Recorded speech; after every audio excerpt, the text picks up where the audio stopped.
town of Qiryat Shemona in the far north of Israel, around a mile from the border with Lebanon. Hezbollah terrorist forces are based just across the border over here and have been regularly rocketing this entire area ever since October the 7th. This was a bustling community of more than 23,000 people, but has become a ghost town as families fled fearing Hamas-style atrocities. Streets are eerily deserted and the air is regularly filled with the sound of warning sirens as Hezbollah launch salvos of rockets, making the area virtually uninhabitable. Okay, we're now driving into the eerie ghost town of Qiryat Shemona. This is a place that's basically been evacuated because it's surrounded on two sides by Hezbollah fighters. I'm with a former IDF Lieutenant Colonel, is that correct? And he's driving us into the town. Tell us, when was the last attack here? The last attack was either yesterday or the day before, I don't remember. Yeah. Maybe the day before.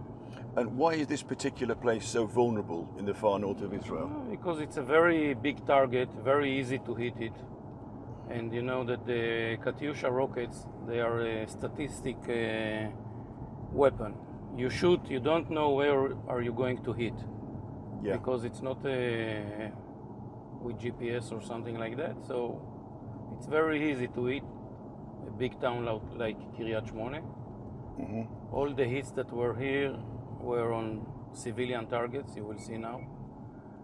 And we were told that there were 23,000 people living here. Yes. Before October the 7th. Yes, yes. And that there's only a few left now, as you can tell by There the are roads. a few, I believe 2,000, something like that. And what's life like for them? Like hell, because they are getting almost every day shooting on them. This was once a bustling town of 23,000 people. There's only a few hundred remaining. We've been driving around here now for probably well over half an hour and haven't seen a soul, barely a soul, just the odd car driving along. Nobody out on the streets. It's a total ghost town.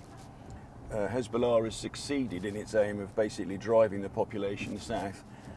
Many of the people who lived here have fled and daren't come back.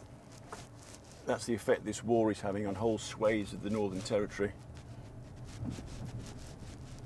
We have shrapnels in this the building here, the white one, which is closed, you see, with they closed it because all the windows were broken. A car that was burned, this one was damaged. Everything here was burned. This house also damaged. So this is a rocket of 107 millimeters, which is the most simple rocket that they have. Simple rocket. It's the smallest and the simplest. Mm-hmm. And you see that the damage is relatively huge. If there were people standing here, everyone would be dead. Would be dead or injured. Looking up the mountain there, yeah, crossing the ridge, from here about 4 kilometers. 5 kilometers, not okay. more. And so are we within a range of most of their rockets, of everything. Everything. Do you see drones here as well? Yes, of course. Okay. Every day. Well, you see drones every day? Yes. Okay. And in the hills up there, they're based, but they're also on this flank over yes. here, aren't they? This is the west. Yeah. Now we are looking to the north. Yeah. In the north, we are about from here, about 8 to 10 kilometers from the border. Yeah. And they can shoot. They are shooting also from there. Yeah. So you're getting it from two sides virtually every day. Every day. But we're told that there's 1,100 damage incidents in this town. That 70 houses have been destroyed like yes. this. Yes. 70. Yes. Okay. And that's all since October the 7th. Since October 7, yes. And have you felt that you're at war every day since then? Because there's we talk are, of things escalating. We are in a state of war. Mm-hmm. Not like a war, not close to a war. We are in a war. Mm-hmm. The war doesn't mean that they are shooting at us 24/7, but they are shooting every day. People cannot live here They are shooting, we are shooting. For the children, they cannot stay here.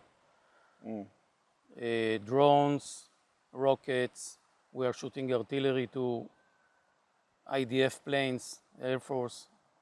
Most of the day are flying up. But the major fear now, isn't it, is of escalation, of this getting even worse, of a ground invasion, of something like what happened in southern Israel when Hamas came from Gaza, something like that happening here. Is that on people's minds right now? Because Iran has vowed revenge, hasn't it? First of all, it's on the mind of the people, the raids, like in the south. Although the IDF is very strong on the border, but it's not 100% proof. So it can happen. Not the same quantity of terrorists crossing the border, not the same way to spread all the guys, but it can happen. It can happen, especially in the small villages that are much closer to the border. The warning, the sirens for the civilians, or by the phone you get it, but between the siren and the falling of the rocket, almost it comes together. We have about 10 seconds or 15 seconds between the siren and the rocket, and sometimes it comes together. What do you do if the siren goes? Do you hit the ground? Or? Yes. Okay. And are there shelters nearby, or do you? I don't see here any don't have shelters. time, do you? No, you don't have time. For 10 seconds, it's nothing. So if the siren goes now, The best hit thing the floor. is to, near the wall, the small wall, stay in the ground. This is the safest thing to do. So all the white pings are for evacuated communities. We have 43 evacuated communities, 43 ghost towns basically. And you can see that this is 60,000 people. 60,000 people left their homes in the beginning of the war and cannot come back. The reason they left is because nobody could promise us that Hezbollah will not carry out the same invasion as Hamas. It definitely had the capabilities. It was right on the border. You can see in all these photos, these are Hezbollah military operatives on the border. I took all these photos. And they cannot come back because there is constant fire to these areas. Now, what is happening in the past 2 months is that we see a trend of more shooting to non-evacuated areas. Like in July, around 20% of Hezbollah attacks to Israel were to areas that are not evacuated. Meaning Hezbollah is capable of launching a few thousands of projectiles, whatever they are, UAVs, missiles, rockets, whatever, to Israel every day for at least a few weeks. Okay? This means that Iron Dome is not enough. There will be hits. Overwhelmed the Iron Dome. It will be overwhelmed. A few thousands of the arsenal of Hezbollah, which is more than 200,000 projectiles, and again, I'll show you the exact numbers in a minute, are probably PGMs, precision-guided missiles, to various ranges, 100 kilometers, 300 kilometers, whatever, just to make sure we understand the proximities. If this is the border, this is Haifa, this is 30 kilometers, much more challenging. The capability is to create a multi-front campaign against Israel with regard to attack Israel from the air, like with drones and high trajectory fire and anti-tank missiles, whatever. The same as we see now, but much more. And at the same time, to launch ground forces from Lebanon, from Syria, from West Bank into Israel. And I don't know about the Houthis of Yemen. I can tell you that they are training to enter into Israeli communities, but I'm not sure how they can get to these areas. So that's why I've said, let's talk about the capabilities and then the intentions.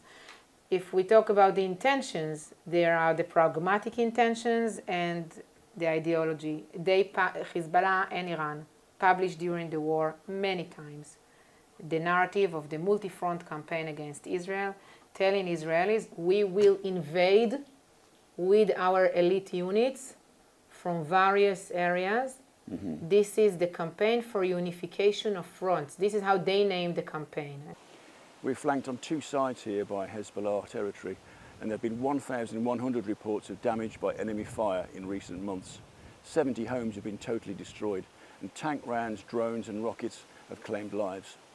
It's been a no-go area for 10 months, but tensions here have now increased still further after Hezbollah and its backers in Iran vowed bloody revenge for 2 Israeli assassinations last month. We're well within rocket and artillery range here, and terrorist drones also pose a constant threat. But the biggest fear for the few diehards braving this haunted place now is the threat of an all-out war and the prospect of Hezbollah doing the terrible things Hamas did in southern Israel here. The main difference is that if that happens here, the scale of the attack will be far greater than the October 7 carnage, which claimed 1,200 lives and led to the taking of 250 hostages. Hezbollah has amassed 10 times the firepower of its Hamas allies in Gaza, thanks to Iran, and its elite troops are trained and ready to act. Israeli Defence Force troops have formed a defensive line along the whole of the northern border and say they are ready to tackle what threatens to be another major invasion, which could happen at any time. But analysts have warned that the next incursion may well be coupled with simultaneous attacks from neighbouring enemies in Iran, Gaza, Syria, Iraq and Yemen. And it's that catastrophic escalation that the US, Britain and Western allies are now struggling to contain as Gaza peace talks continue in Cairo. It's Nick Parker from The Sun in Qiryat Shemona.